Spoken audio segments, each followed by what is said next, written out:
students. Today I'm going to show you how to use the Curves Adjustment layer.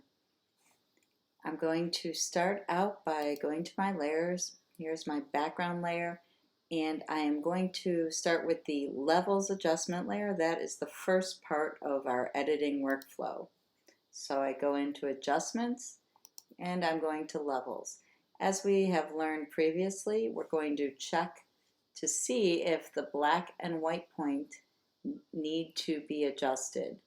If there is no data that lines up with the black slider, then you would slide the black slider until you hit the darkest data.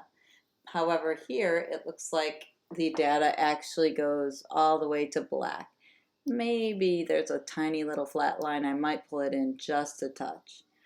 On the white slider side, the data definitely goes all the way to the right, so I'm going to just leave it alone. And we're going to leave the midtones alone and adjust those with curves where we have more control. So the next step is to go back to Adjustments, and we're going to find the Curves Adjustment layer. It's the third one in the set of adjustments. I'm going to click on that. Here you'll find the window to show you the curves properties. Up here we've got our white slider. If I don't want to take this out of the corner. If I take the white slider out, it's going to make the picture darker and make all the white tones darker.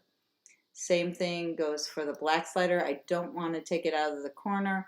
If I do, you can see it's making the picture, all the dark tones get lighter.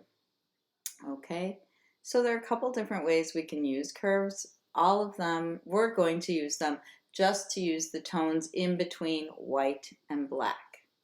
Okay, the first thing we can do is simply go to any point on this line.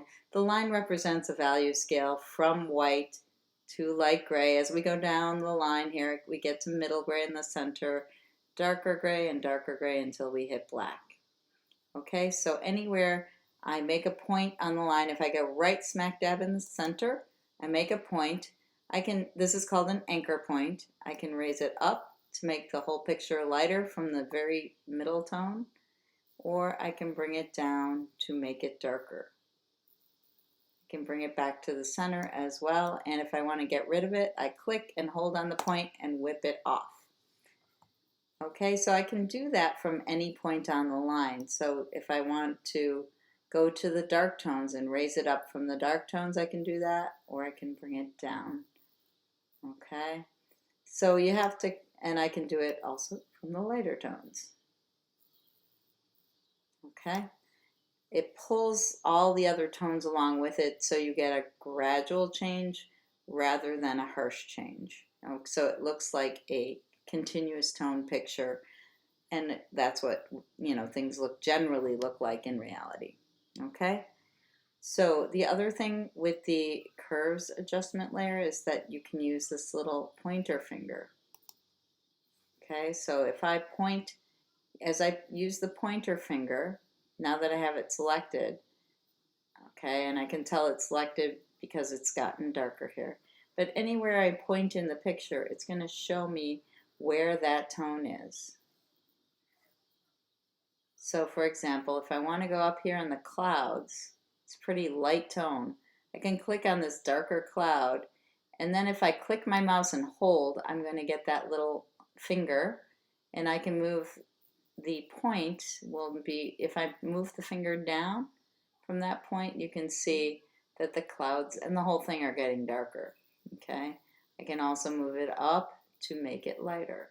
That way I can find the tone, okay, and I don't have to just guess where it is on the line.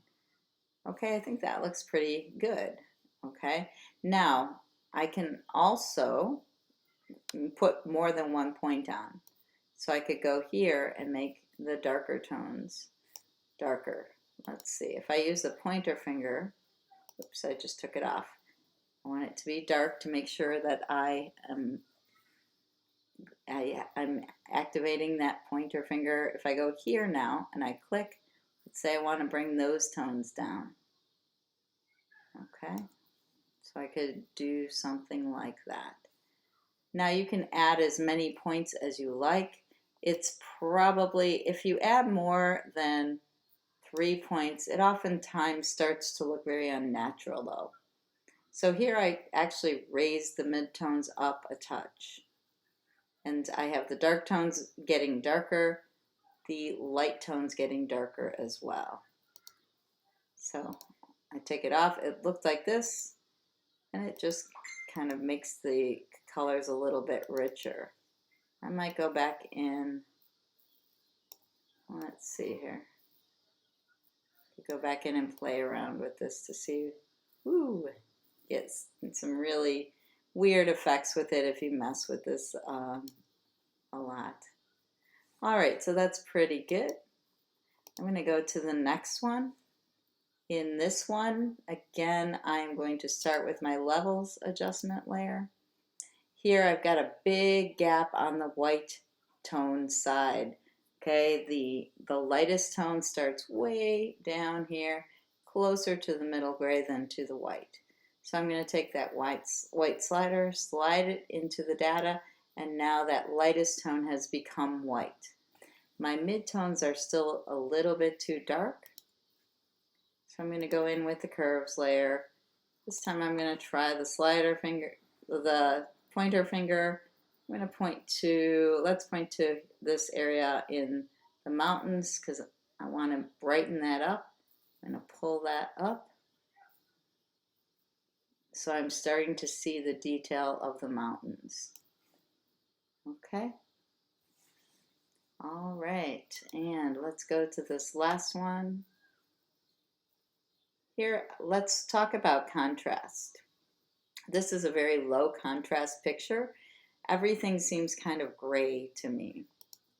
Now when we actually look at the histogram, yeah, definitely needs some black tones, so I'm going to pull that in to the data. Although, as I've told you, when the line is kind of flat, you can pull it in a little bit more until you start to see pointed at where the data begins to rise or step up. Okay, so that's pretty good. That might have taken care of a lot of the problems, but let's take a look at how you deal with contrast in curves. In curves, if you want to raise the contrast, you would bring the light tones up and the dark tones down to make it make the what contrast is it's making the difference between the dark and the light tones much greater. Okay, we can also take these tones.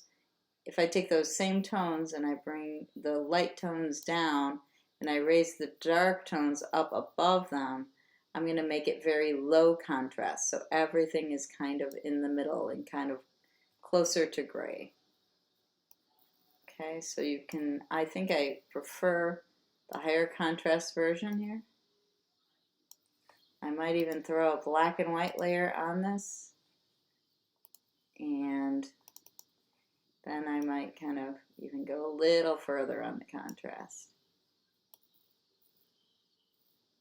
I still want to keep the color, some tone in the sky there. Okay, so this is the basic, these are the basics of using the curves adjustment layer. I'm going to save this as a TIFF file, save as.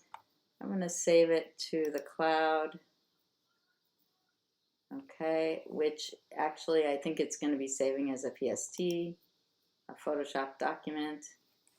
I always like to back my work up though. I'm going to save it on my desktop as well, save on my computer, and I'm going to go to TIFF, a TIFF file.